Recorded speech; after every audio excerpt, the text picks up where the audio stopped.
Yesus, buat hadirat-Mu pada sore hari ini. Kami boleh merasakan kami dikuatkan, roh kami dibangkitkan kembali Tuhan. Di tengah-tengah masalah, persoalan hidup datang dalam hidup kami. Seringkali Tuhan, sumbu itu akan padam, bulu itu akan terkulai Tuhan.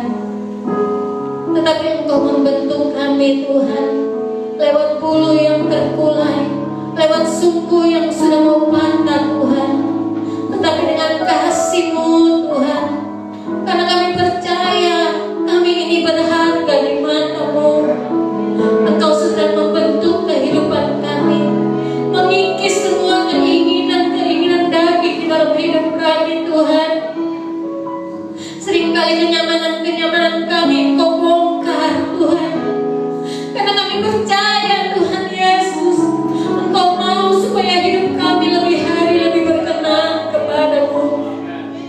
Mungkin di hadapan manusia kami ini tidak ada nilai sama sekali, tetapi kami percaya Tuhan, semenjak Engkau bentuk hidup kami, semenjak Engkau Tuhan ada di kayu salib untuk menanggung dosa kami Tuhan, Engkau memberi kemampuan hari demi hari kami boleh lalui semua kehidupan ini Tuhan, karena kami berharga di mata-Mu.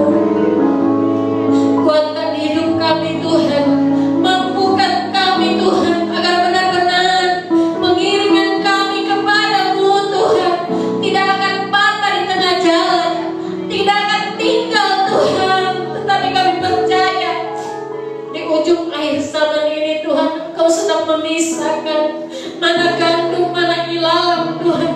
Kami mau kami seperti gandum Tuhan, kami ingin berharga di mata-Mu Tuhan Yesus. Terima kasih Tuhan, terima kasih. Malam hari ini kami rindu untuk mendengarkan kebenaran firman-Mu yang selalu memberi kekuatan dalam kehidupan kami, memampukan kami Tuhan, agar supaya benar-benar karakter kami Tuhan benar-benar terpancar dari kehidupan kami, sehingga dimanapun kami pergi dan berada Tuhan, banyak orang-orang akan datang kepada Tuhan lewat kehidupan kami.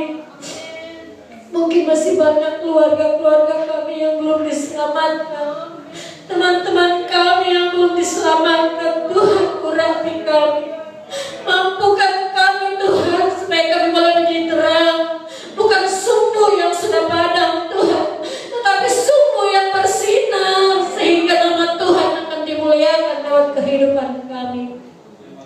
Terima kasih Tuhan, hamba kebenaran firman-Mu, urapi dia, supaya apa yang keluar dari mulutnya itu berasal daripada-Mu, sehingga kami pulang dari tempat ini, bagaimana kami datang dengan kosong, kami pulang dengan membawa sukacita, damai sejahtera, kekuatan iman yang berasal daripada-Mu Tuhan.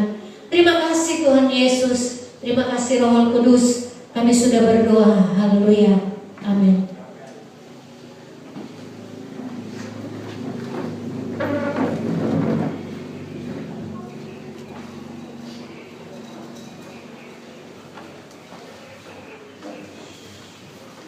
Ada supaya tidak? Puji Tuhan, hari ini saya melihat bukannya kerinduan untuk berbakti adalah menjadi kebutuhan primer, sudah bukan lagi sekunder, karena ada beberapa waktu yang lalu jadi ibadah itu menjadi kebutuhan sekunder, tapi hari ini kita lihat menjadi kebutuhan primer. Dan saya juga sebenarnya sedang menunggu dari tadi kita pe mata jabatan, karena ada perjanjian dengan Pak Vero kalau awal bulan kita pe jadwal itu kita serahkan pada ketua daerah Pendeta Vero. Tapi sampai saat ini nyata muncul, berarti memang harus kita lah yang menjalani firman Tuhan hari ini.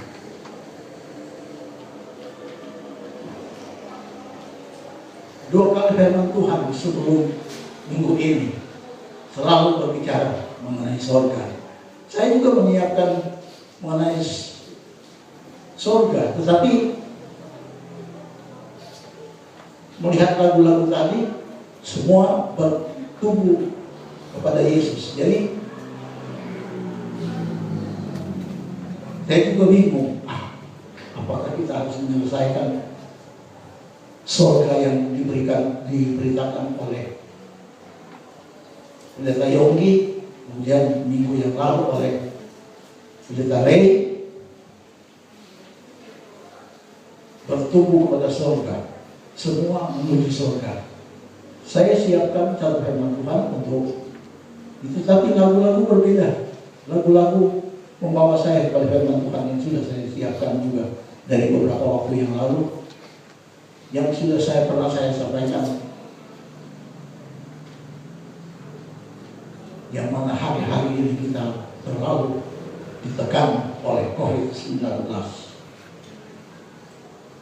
Mau kemana-mana sulit, mau bikin apa sulit. Kita yang lalu merasa sehat sekali karena apa? Karena dalam satu minggu kita 2-3 kali menuju Manado, kita turun di BCA, tempat turun penumpang, kita turun di situ, kita jalan kaki dari situ sampai ke Bintang. Itu satu minggu 3 kali kita lakukan itu, dan cukup membuat sehat. Tapi hari-hari ini kita dikurung oleh corona, harus berdiam di tempat, menjadikan tubuh ini menjadi agak sedikit menurun. Sampai beberapa hari yang lalu kita juga seperti down, kita fisik, ditambah lagi pikiran. Tapi hari ini saya coba menguatkan, membangkitkan kembali bagaimana cara mengatasi corona. Alkitab ada 2 oknum yang mampu mengatasinya, menjadi sampah. Jadi sampah ini kan corona. 3 yang mampu mengatasi menjadi sampah. Namun oknum yang ketiga memberi dirinya untuk di kayu salib. Yang pertama,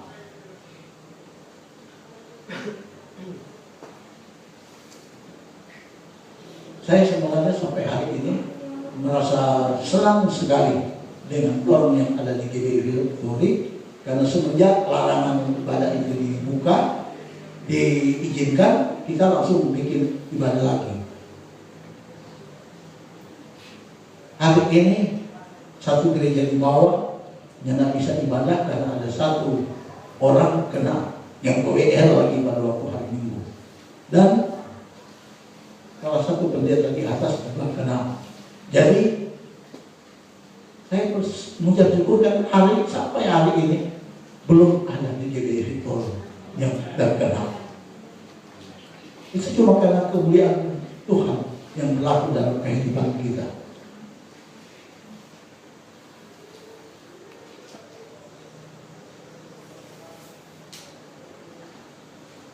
Mazmur 119 ayat 9. Mazmur 119 ayat 9.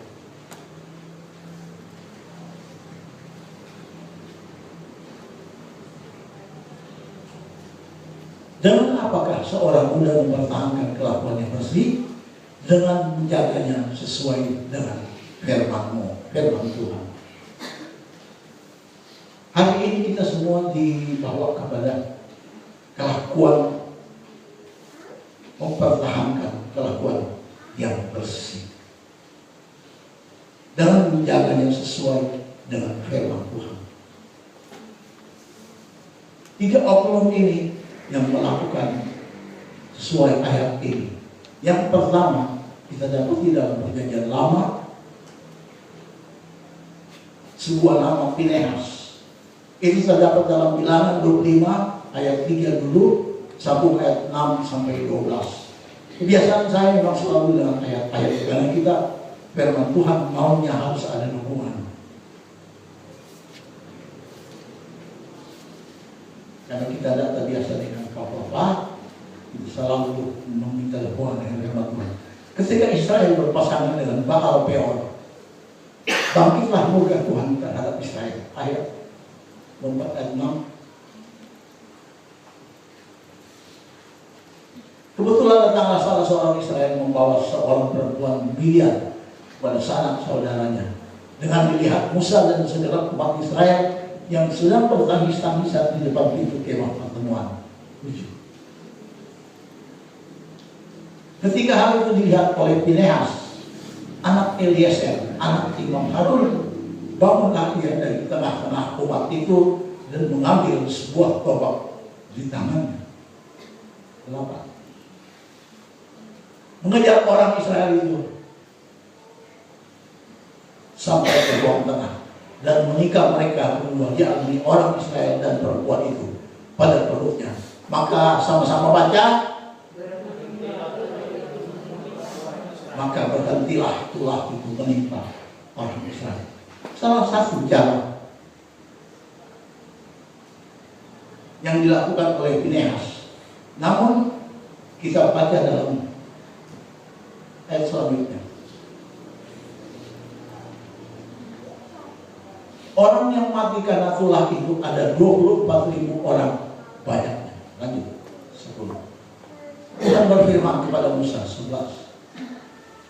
Pinehas anak Eliezer anak Imam Harun telah menyurutkan murkaku daripada orang Israel, oleh karena ia begitu giat membela kehormatanku di tengah-tengah mereka, sehingga tidaklah kuhabisi orang Israel dalam cemburuku. Saya garis bawahi, telah menyurutkan murkaku daripada orang Israel, karena ia begitu giat membela kehormatanku di tengah-tengah mereka. Ayat 12 sebagai kuncinya. Sebab itu katakanlah, sesungguhnya aku memberi kepadanya perjanjian keselamatan yang daripada pembelaan Pinehas kepada Tuhan, bukan kepada umat Israel, tapi kepada Tuhan, yang dia lakukan di ayat 11. Pinehas anak Eliezer anak Imam Harun telah menyurutkan mukaku daripada orang Israel, dan karena ia begitu giat membela kehormatanku di tengah-tengah mereka, sehingga tidaklah kuhabisi orang Israel dalam cemburu. Ketika kemarahan Tuhan surut karena ada seorang Pinehas yang mampu menyurutkan murka Tuhan dengan membela kehormatan Tuhan. Hari-hari ini dosa sudah berada di ujung jalan. Apa itu? Kita semua punya gadget. Ada di sini yang sudah ada yang tidak punya gadget. Semua pasti punya gadget. Dosa ada di ujung jalan. Sering. Bukalah kelak apa yang terjadi. Dulu kita suka sekali, dulu seperti sekarang tadi. Dulu kita suka sekali hobi tiap kali turun Manado. Pernah baca tabloid populer?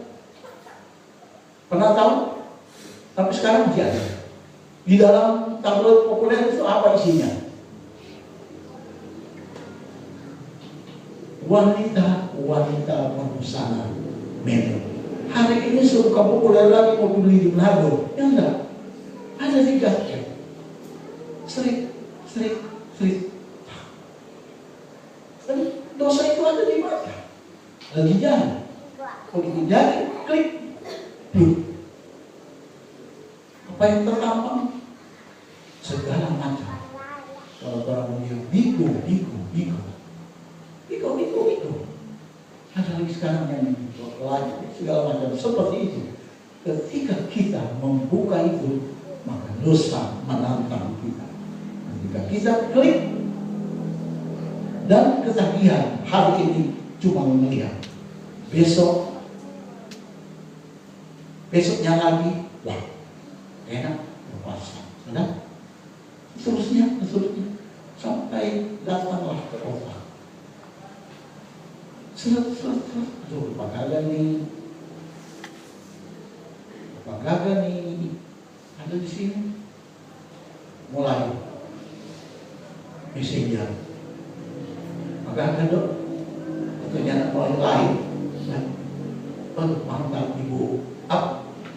sekarang lebih istilah ibu gaul, ibu cantik,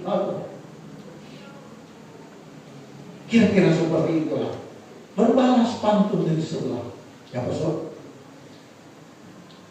kepala lagi kita cantik. Ya itu bukan ibu-ibu 13 kali. Dan seterusnya. Tapi Finehas berbeda. Ketika bangsa Israel berselingkuh dengan Baal Peor, karena Tuhan sangat marah dan Tuhan sangat benci dengan perselingkuhan, maka Tuhan jebur yang terjadi pada waktu terjadi penyakit sampah. Namun Finehas mampu membunuh keinginan daging, membunuh segala macam hal, sampai itulah yang membela kehormatan Tuhan. Hari ini kita harus membela kehormatan Tuhan. Ketika kita tidak membela kehormatan Tuhan, orang ini kan pelayang-layang, bebas terbang kemana-mana.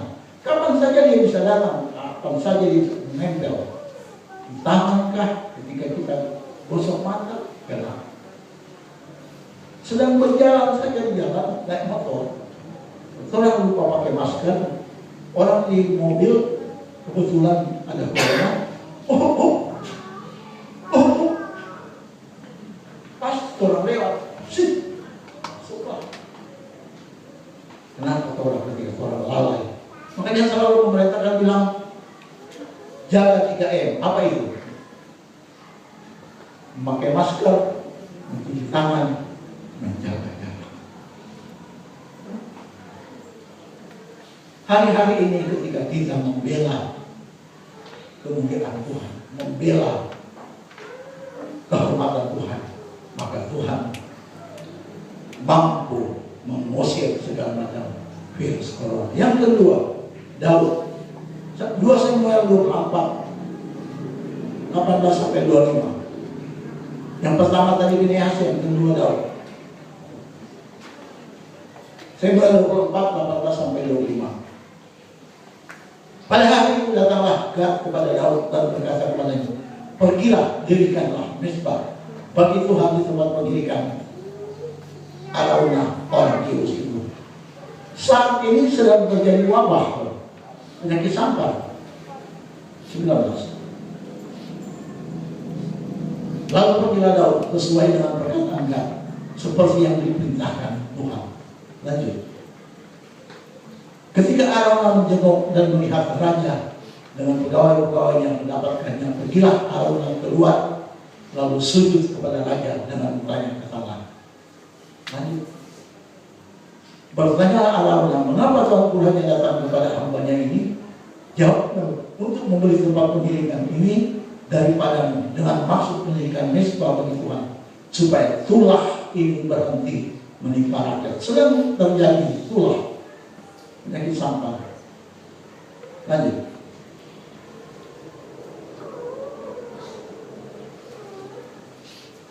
Sampai 23. Semuanya ini, ya raja, diberikan Araunah kepada anaknya. Ini penghormatan Araunah kepada Daud. Araunah berkata pula kepada raja, kiranya Tuhan Allahmu berkenan kepadamu. 24. Tetapi berkatalah raja kepada Araunah, bukan begitu, melainkan aku mau membelinya daripadamu dengan membayar harganya, sebab aku tidak mau mempersembahkan kepada Tuhan Allahku korban bakaran dengan tidak membayar apa-apa. Sesudah itu Daud membeli tempat pengiringan dan lembu-lembu itu dengan harga 50 cikal perak. Terakhir ayat 5. Lalu Daud mendirikan di sana mezbah bagi Tuhan dan mempersembahkan korban bakaran dan korban keselamatan. Maka Tuhan mengabulkan doa untuk negeri itu. Dan baca sama-sama. 1, 2, 3.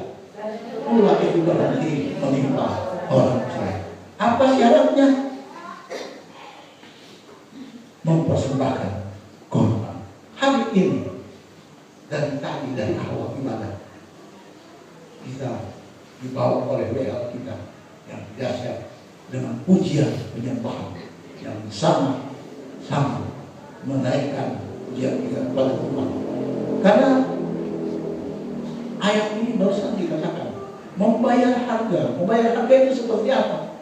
Walau hujan, tapi orang tetap beribadah. Karena minggu lalu, minggu sebelumnya sama.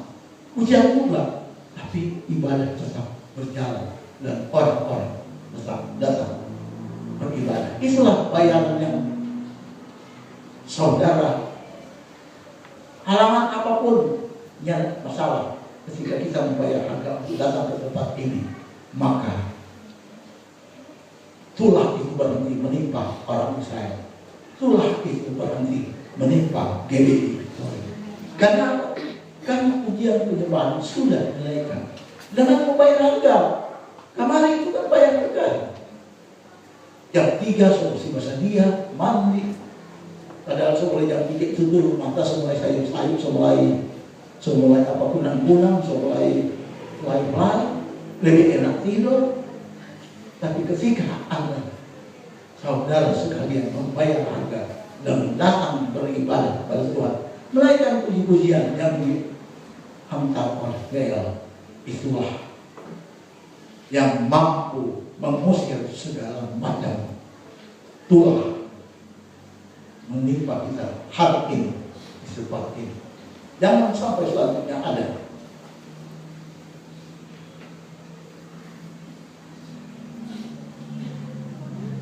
Tetapi ayat 24, tetapi berkatalah kepada Arauna, bukan begitu, melainkan aku mau membelinya daripada dengan membayar harganya. Sebab aku tidak mau mempersembahkan kepada Tuhan Allahku korban bakaran dengan tidak membayar apa-apa. Sesudah itu Daud membeli tempat pengirikan dan lembu-lembu itu dengan harga 50 sikal perak. Saudara datang ke tempat ini adalah salah satu usaha membayar harga untuk menaikkan puji-pujian. Karena kalau kita coba contoh, kita sendiri puji-pujian, pujilah Tuhanku selama-lamanya. Coba kita sendiri, pujilah Tuhanku.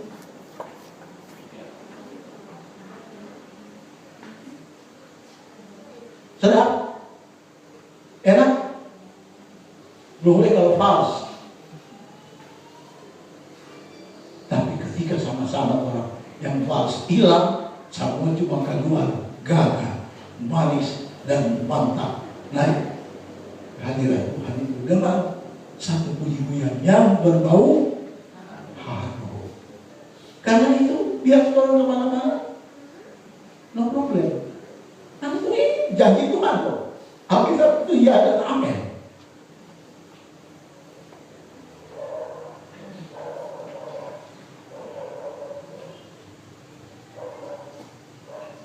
Pertanyaan, kenapa Daud membangun?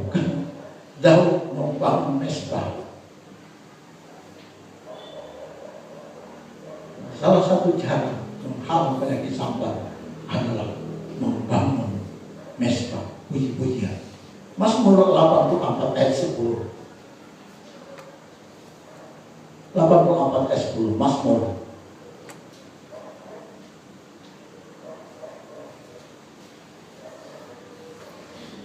Sebab dia betul tadi ayat 11 ya. Sebab lebih baik satu hari di pelataranmu daripada 1000 hari di tempat lain. Lebih baik berdiri di ambang pintu rumah Allahku daripada diam di kemah-kemah orang kasih. Daripada turun ke sana kemari ke mall dan lain sebagainya. Tapi ketika kita beribadah, apa masalah? Penyakit apa yang datang? No problem. Tapi semua ayat lalu-lalu seperti ini. Semua kehebatan Tuhan. Saya menarik kesimpulan dari dua oknum yang baru saja selesai saya bawakan. Yang pertama, membela kehormatan Tuhan adalah salah satu cara menghalau penyakit sampah. Yang kedua, membunuh semua keinginan daging kita dengan segala macam perselingkuhan yang ditawarkan. Karena itu, ketika kita memuliakan Tuhan, kita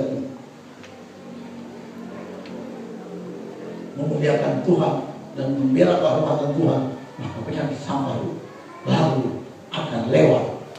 Yang ketiga, bayar harga. Membangun mesbah. Di rumah juga boleh bangun mesbah. Satu keluarga. Kami di sini selalu begitu. Cuma ke belakang ini semuanya ada di anak-anak Hosana, ada sedikit berkurang, tapi saya yakin dan percaya mesbah pribadi orang semua cukup membanggakan dan Tuhan selalu melihat. Yang keempat, membangun mesbah. Yang keempat, membangun mesbah penyembahan kita kepada Tuhan. Setiap kesempatan, tiap hari Minggu seperti hari ini, kita sudah dibawa oleh pujian agar supaya kita selalu memuji, memuliakan nama Tuhan. Karena itu jangan pernah lewatkan hari Minggu. Karena kami tidak menyediakan hari-hari lain. Yang ada hari Minggu dan hari Jumat, 2 minggu sekali.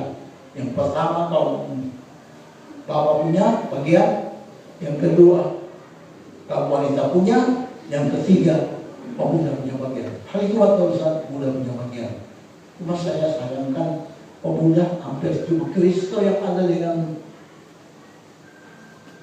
Padahal orang Jakarta bilang gawenya pemuda, tapi ya sudahlah. Mungkin pada kali berikut mereka akan lebih setia lagi. Mazmur 91 ayat 7.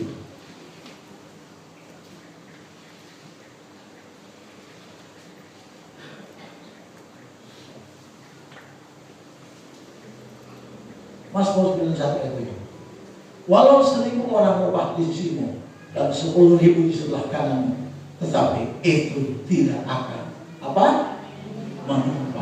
menimpa kita semua. Walau 1.000 orang rebah di sisimu dan 10.000 di sebelah kanan, tetapi itu tidak akan menimpa.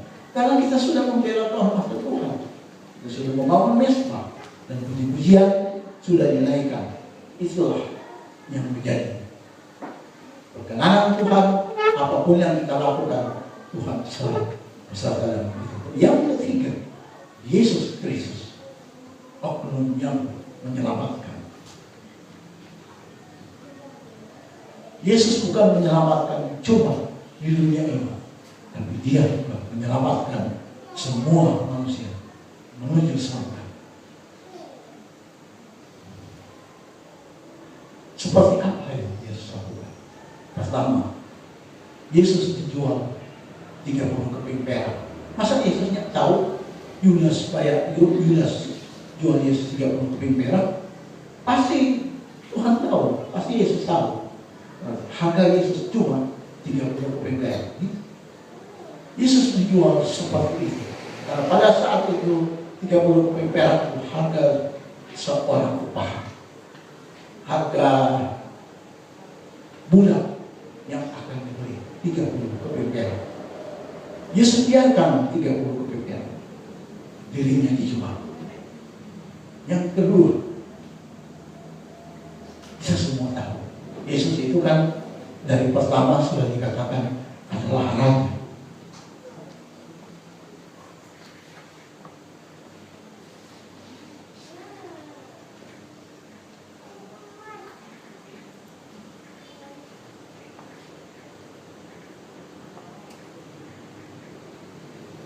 Matius 27 ayat 29.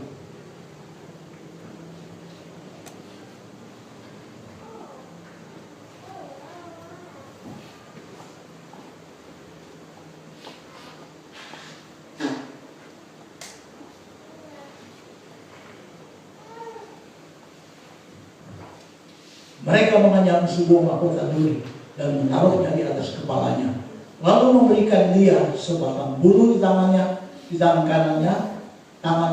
kanannya, kemudian mereka berlutut di hadapannya dan mengolok-olokkan dia. Katanya, salam hai raja orang Yahudi.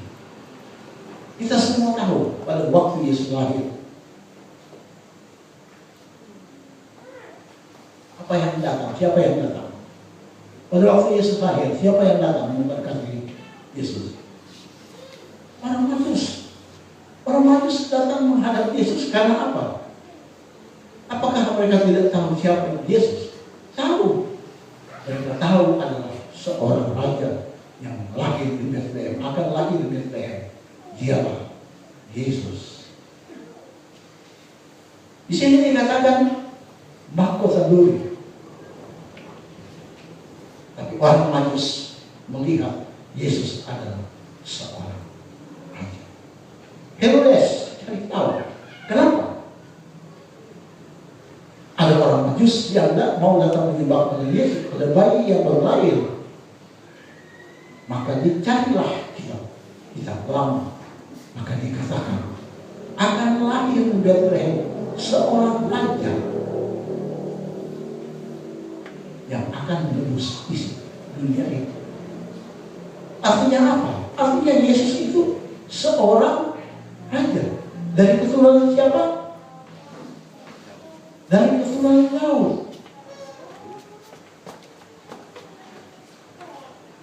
Silsilah mengatakan Yesus dari keturunan Daud, artinya Yesus adalah seorang raja. Tapi kenapa Yesus mau saja dipakaikan mahkota duri?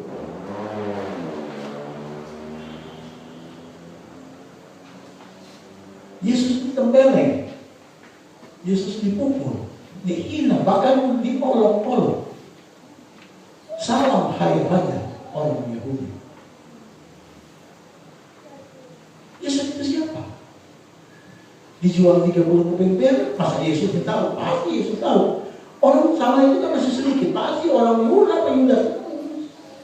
Sudah biar bisa relakan saya di berdiri dan sampai di kayu salib dengan harga 30 keping perak. Belum lagi yang terjadi ini. Yesus itu seorang raja, tapi kenapa dia menerima mahkota duri? Apakah Yesus tidak ada kuasa? Berkuasa. Bisa. Yudas saja masih berharap-harap Yesus akan mengalahkan orang Farisi ketika waktu dia mengalahkan pada sesudah di Getsemani. Yudas berharap Yesus akan jadi raja. Sayangnya Yudas tidak mengerti peristiwa Yesus, apa yang dilakukan oleh Yesus nantinya. Sama dengan Petrus juga sama. Petrus berharap Yesus itu menjadi seorang raja. Jadi Petrus masih menunggu kapan mujizat ini akan terjadi, kapan Yesus mau melawan mereka. Begitu juga Yudas. Pada waktu ditangkap, waktu serahkan Yudas menyesal. Dia buang 30 perak di bait Allah. Apa orang Farisi bilang itu urusanmu? Karena dia menyesal, kan? Dia sejual Yesus. Dia tidak tahu apa maksudnya Yesus menyerahkan diri. Kalau dia tahu Yesus menyerahkan diri, tidak mungkin dia membeki. Begitu juga Petrus, kenapa masih mengikuti di rumah Kayafas? Kalau Petrus tahu Yesus itu tujuannya menyelamatkan, pasti Petrus sama dengan yang lain-lain lari. Apalagi Thomas, yang tidak pernah percaya. Dalam pikiran Thomas begini, kalau Yesus itu memang berkuasa, kapan dia mau dipakai kaisar? Kenapa Yesus sampai menyerahkan nyawanya? Pada waktu 3 jam sudah, jam 12. Kenapa Yesus mau menyerahkan nyawanya? Dengan berkata, sudah selesai.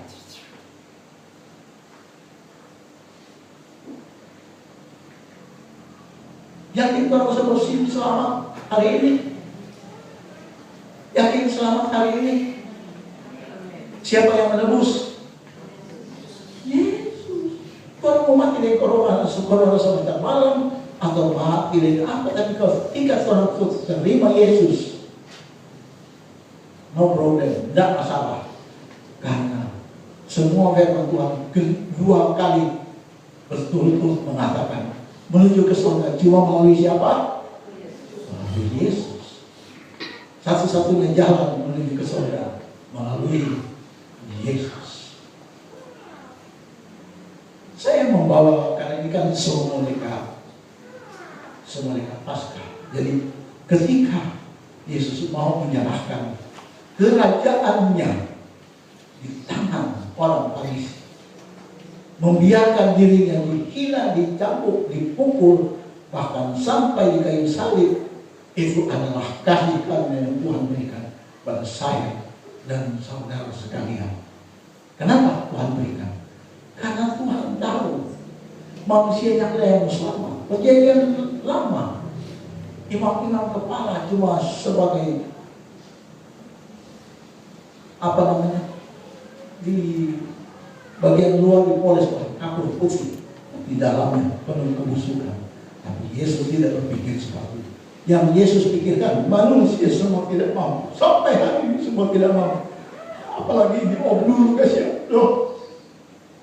Jadi apa kita? Kalau tiba-tiba pada waktu kita masih nakal-nakal ke Tuhan, ambil habis sudah. Itu tak apa-apa ini rangkaian yang masalah. Abraham tolong bagi kita. Satu titik saja. Siksa dia. Kalau di neraka, Yesus tidak berpikir begitu. Yang Yesus pikir ketika mereka bertobat, selamat menjadi milik mereka. Siapa saja yang bertobat hari ini kita semua diselamatkan. Banyak di sini orang-orang yang nakal dulu termasuk saya. Banyak. Bisa dengar cerita dari orang. Tapi kan bisa mungkin sampaikan ini nyata. Yang kita sampaikan adalah semua perbuatan kita pada masa lalu itu menjadi kuburan buat saya dan saudara hari ini. Karena ada satu yang menyelamatkan kita, menyerahkan tubuhnya untuk disalib. Sampai hari ini salib itu masih berlaku. Selama dunia ini belum dimusnahkan, arti keselamatan masih menjadi bagian kita semua hari ini. Namun pertanyaan, tahukah kita password untuk menuju surga? Siapa yang suka pakai HP kok pakai kunci? Maaf, kita minum dulu. So kering tapi tergantung.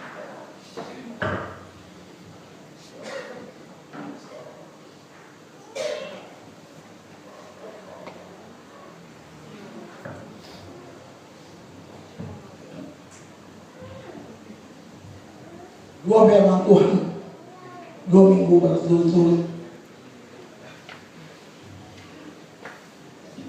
mengenai surga. Satu-satunya jalan menuju surga cuma melalui Yesus. Namun Yesus mau syarat. Ada satu syarat. Nyarat sabarang mau masuk.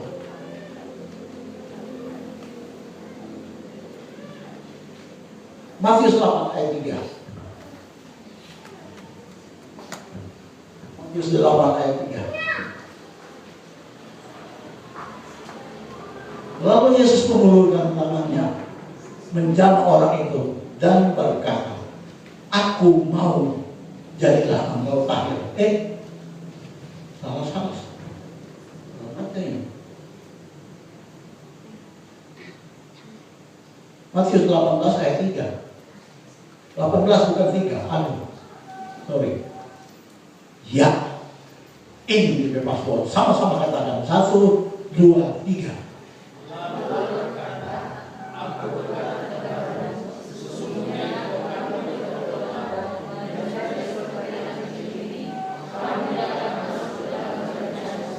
Apa yang Yesus katakan? Kamu tidak akan masuk ke dalam kerajaan surga. Walaupun sudah dikatakan melalui Yesus, tapi Yesus memberi satu syarat. Sesungguhnya jika kamu tidak bertobat dan menjadi seperti anak kecil ini, kamu tidak akan masuk ke dalam kerajaan surga. Artinya semua orang harus menjadi seperti anak kecil. Boleh tahu anak kecil pernah berbohong, pernah berbohong, pernah diutang datang. Mama ada pasang ke pasar, padahal lebih mama ada masuk beli. Enak bilang, Mama ada ke pasar. Datang debt collector. Kemana Mama? Mama ada bilang kok, Mama ada ke pasar. Kebetulan itu debt collector dapat lihat dulu Mama pakai kaki, pakai serok. Bilang Mama, jangan lupa batu kaki. Kenapa? Karena anak-anak tidak bisa berbohong. Ketika hari itu orang hindari dengan roh dan jadi seperti anak kecil apapun. Anak kecil kan tulus. Kalau seorang pindah rumah, bawa anak kecil, yang lebih dulu bergaul siapa? Yang lebih cepat dapat teman siapa? Anak-anak. Orang Indonesia pergi ke Amerika, yang lebih dulu cepat bahasa Inggris apa? Anak-anak. Kan orang begitu polos, tidak ada perasaan curiga, tidak ada saling intimidasi, tidak ada saling, malah membanggakan dari orang tua. Begitu juga kita ketika kita menjadi seperti anak kecil, kita menghalau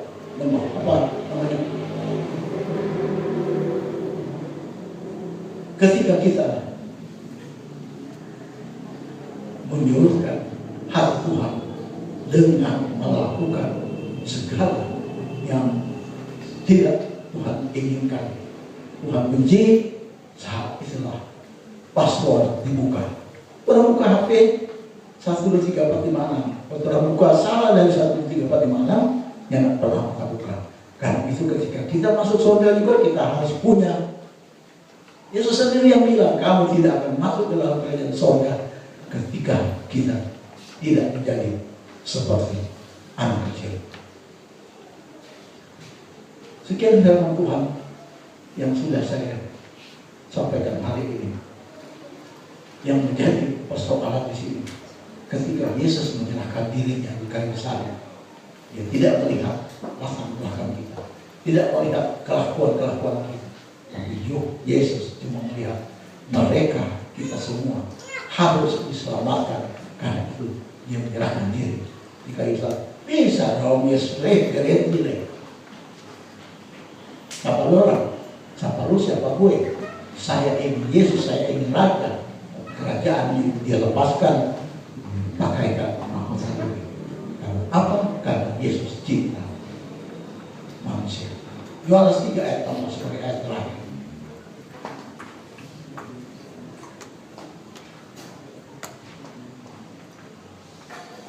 Karena begitu besar kasih Allah akan dunia ini, sehingga Ia telah memurniakan anaknya yang tunggal, supaya setiap orang yang percaya kepadanya tidak binasa, melainkan beroleh hidup yang kekal. Hari ini kita boleh memperoleh hidup yang kekal karena cinta Yesus, cinta Allah kepada umat manusia. Hari ini kita memperingati perjamuan kudus yang akan segera dilaksanakan.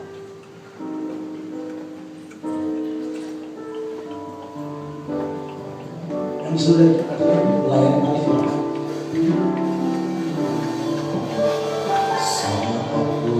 Masih kehadiran bawa persembahan penyembahan kudus,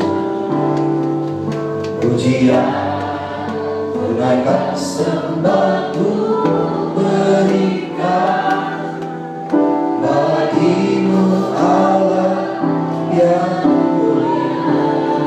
Kau layakan Tuhan, kau layakan Tuhan, melihat tata kemuliaan-Mu, pujian tunaikan sembahku bagimu Allah, bagimu Allah yang oleh kuasa darah, oleh kuasa Bapa tebus dosa, Bapa tebus dosa, keputusanmu melingkupiku, keputusanmu melingkupiku, kasihmu mengalir, kasihmu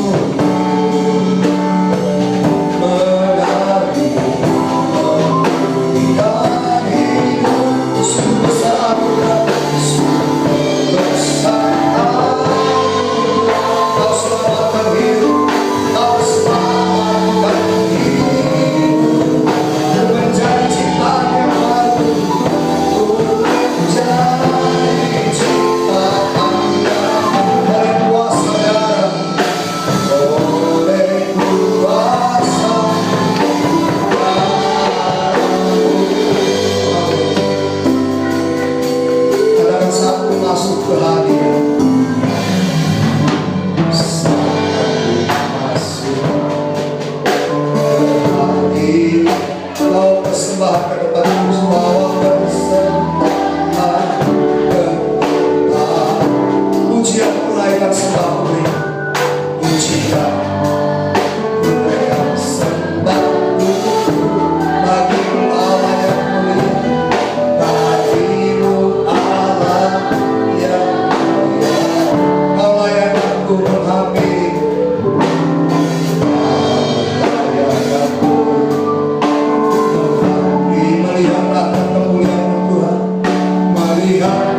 Kau menggantikan mahkota kerajaan dengan mahkota dunia yang ditancapkan di kepala. Kau begitu baik, kau memikirkan kami sampai 2000 tahun kemudian. Hari-hari ini kami sedang diterjang oleh COVID-19 yang sebentar lagi akan menyusul COVID-21 yang sudah terjadi. Menado di Indonesia sudah ada 3 orang. Tapi bukan masalah COVID itu kami, tapi yang menjadi masalah adalah keselamatan kami. Besok kami mati dengan cara apapun, kami yakin dan percaya kehidupan kami sudah diselamatkan. Dan kami hari ini mengucap syukur karena Engkau sudah menebus dosa kami hari ini. Terima kasih Tuhan. Sama-sama kita angkat. Pasti melebihi dari kepala kita.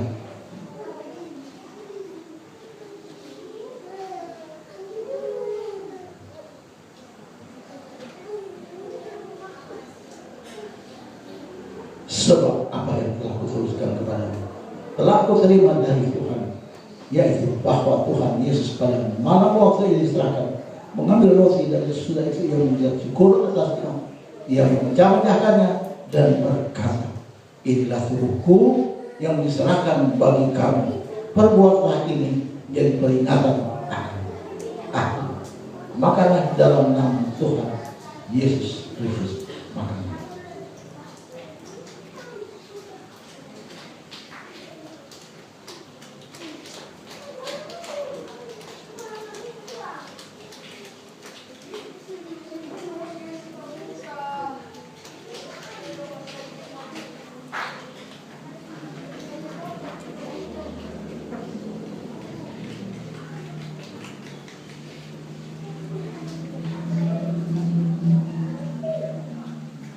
Sudah semua, mari kita angkat jawab melebih baik. Demikian juga yang diberi jawab sesudah makan lalu berkata, jawab ini adalah menjadi baik oleh darahku di kayu salib. Perbuatlah ini setiap kali kamu minumnya jadi peringatan akan aku. Sebab setiap kali kamu minum makan roti ini dan minum jawab ini, kamu memberitakan kematian Tuhan sampai Dia datang. Minumlah dalam nama Tuhan Yesus Kristus. Minumlah.